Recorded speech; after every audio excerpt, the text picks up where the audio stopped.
જલેશ્વરના મંદિરે દર્શન કરીને નીકળી ગયા છે. હવે આગળ અમે પુરાણું મંદિર છે ભીમનું, ત્યાં અમે જઈ રહ્યા છીએ. ત્યાં તમને અમને દર્શન લાઈવ કરાવશું. અમને અંદર પહોંચી ગયા છે તો ભીમના દર્શન કરવા માટે ભીમનું મંદિર ત્યાં વર્ષો પુરાણું મંદિર છે ત્યાં અમે જવાના રવાના થઈ ગયા છે. તો થોડી વારમાં અમે ત્યાં પહોંચવાના છે. હવે થોડોક રસ્તો બાકી છે. હવે થોડો વરસાદ પણ ચાલુ હતો એમ તો, પણ રસ્તામાં થોડીક અવસવણ આવી હતી એટલે બસ 5-10 મિનિટમાં અમે ત્યાં પહોંચવાના છે. ગાંધીગીરની માલિકો અમે આવ્યા હતા, વરસાદ પણ ચાલુ છે ત્યારે અમે દર્શન કરવા માટે આજે આવ્યા હતા. અહીંયા વર્ષો પુરાણું ભીમનું મંદિર છે, જૂનું મંદિર. હા, તો અહીંયા બાજુમાં નદી ધોધમાર વહે છે. તો 5,500 વર્ષો તેનું મંદિર, જૂનું મંદિર છે ભીમનું. એ જ્યાં પાંડવો પોતે આવ્યા હતા, કુટી પોતે પાંડવો પોતે, ત્યાં આજે નદી ધોધમાર વહે છે અહીંયા. તો મિત્રો અમે આજે 10 મિનિટનો લાભ લઈને આજે અમે ભીમદેવના મંદિરે પૂર્ણ મંદિરે આજથી લગભગ સમથિંગ 5,500 વર્ષ પહેલું મંદિર છે. ત્યારે પાંડવો અને કૌરવો વચ્ચે યુદ્ધ થતું. એ સમયગાળામાં પાંડવોને 14 વર્ષ વનવાસ આપ્યો હતો, 1 વર્ષ અજ્ઞાત આપ્યું હતું. એ સમયગાળામાં ભીમે આ મંદિરોની ઉત્પત્તિ કરી હતી. એ સવાર થઈ ગયું હતું, એ ખાલી મીંડું બાકી રહી ગયું હતું. તો આપણે આ મંદિર જોવા માટે આજે અમે આવ્યા છીએ અહીંયા. આ મંદિર બહુ પુરાણિક મંદિર છે, જૂનું મંદિર છે. લગભગ 5,500 મંદિર છે. આમાં કોઈ નથી સિમેન્ટ, નથી કોઈ પથ્થર. ચાલો આપણે આગળ વધીએ. 5,500 આ ભીમદેવનું મંદિર છે. આ ઉત્પત્તિ તમે જોઈ લો છો અહીંયા. અમે આજે જોવા માટે ખાસ અહીંયા આવ્યા હતા. ને આ મંદિર જોઈ લો, આમાં નથી કોઈ સિમેન્ટ, નથી કોઈ રેતી. આ ભીમે પોતે મંદિર બનાવેલું છે. ને હું તો ક્યારેય આવતો પણ નથી અહીંયા. તો આ પહેલી વાર આજે આવ્યો છું અહીંયા. અને ભીમે પોતે એના ખંભે ઉપર ને પથ્થરથી બનાવેલું મંદિર છે આજે. ને મંદિરની ઘટના જોઈ લો, જૂનું મંદિર છે. ને અંદર પણ ઝાડા વળી ગયા છે મંદિરની અંદર. ને જૂનું મંદિર છે. તો આપણે જોજો અંદર મંદિર. હું તો આજે આવડું મોટું મંદિર, વિશાળ મંદિર, એવડી મોટી સંખ્યા, મોટું મંદિર છે અહીંયા.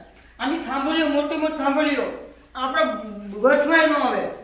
ને આવડું મોટું મંદિર મતલબમાં આપણે સપનામાં પણ ન હોય, આપણે કલ્પના કરી ગયા મંદિરની. ને જોઈ શકીએ ને શેર, હજી તો ભગવાન શેર, સાક્ષાત ભગવાન શેર ને પોતે ભીમે આ સ્થાપના કરી હતી. પોતે ભીમે સ્થાપના કરી ગઈ છે આ મંદિરની ખાલી 5,000 વર્ષો પહેલા. ભલે આજે જૂનું થઈ ગયું હશે, આજે માથે ઝાડ ઉગી ગયા છે, પણ મંદિર હજી એવું નહીં ઉઠશે. આજે અમે આજે દર્શન કરવા આવ્યા હતા. અહીંયા માથે હાગડા વળી ગયા છે, આ માથે ધૂળ કંપડી છે, પણ નહીં, સાક્ષાત દર્શન કરવા માટે આજે અમે આવ્યા હતા. જે દર્શન કરવા માટે ને આજે અમે જોઈ શકીએ છીએ. અંદર પણ આપણે નજરો મારીએ છીએ. આ બાજુ જોઈ લો, આ બાજુ જોઈ લો, દિવાલ ઉપર કમ્પ્લેટ છે બધું. ને ઉપર પણ બધું કમ્પ્લેટ એમ દેખાય છે.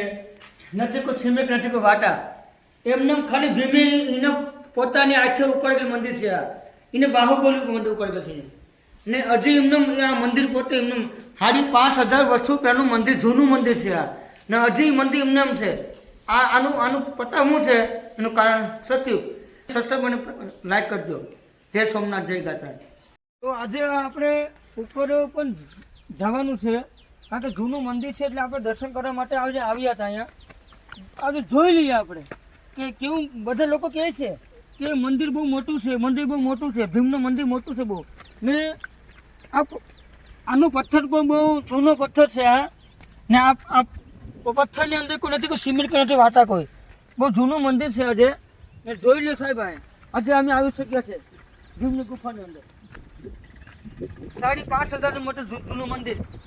અને આજે આપણે એનો લાભ લઈએ છીએ મિત્રો કે આમાં ગાંધીગીરની માની પર આવું મોટું મંદિર હોય ભીમદેવની અંદર. ભીમ જેવો